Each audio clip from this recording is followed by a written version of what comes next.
नमस्कार दोस्तों, क्या आप जानते हैं भगवान जगन्नाथ का असली रूप लकड़ी की मूर्ति बल्कि एक चमकता हुआ नीला पत्थर था जिसे नील माधव कहा जाता था। आखिर वह दिव्य पत्थर कहाँ हो गया और भगवान अधूरी मूर्त में क्यों बदल गए? यह कहानी मालवा के राजा इंद्रनिम्न से शुरू होती है।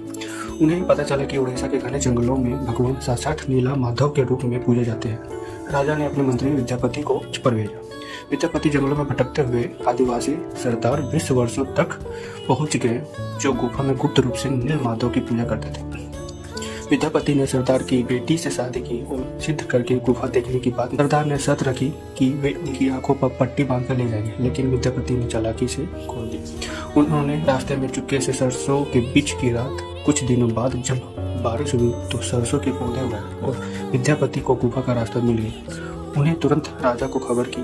राजा इंद्रदेव ने अपनी विशाल सेना लेकर घमंड के साथ भगवान को लेने पहुंचे, लेकिन उनके वहां पहुंचने से नील माधव की मूर्ति हमेशा के लिए गायब हो गई। भगवान अपने भक्त विश्वावसु के साथ हुए धोखे और राजा के घमंड से नाराज थे।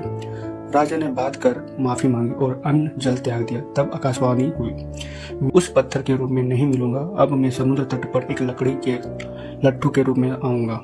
कुछ समय बाद पुरी के समुद्र तट पर एक विशाल अद्भुत लकड़ी तैरता हुआ आया। राजा समझ गए कि यही भगवान का नया रूप है। उन्होंने तुरंत आदेश दिया कि इस पवित्र लकड़ी से भगवान की मूर्ति बनाई जाए, लेकिन समस्या यह हुई कि वहां कोई साधारण लकड़ी नहीं थी।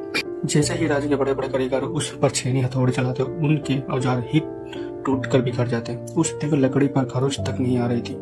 तब स्वयं भगवान विश्वकर्मा एक बूढ़े शिल्पकार के रूप में आए। कहा, मैं इसे मूर्ति बनाऊंगा, लेकिन मेरी एक शर्त है।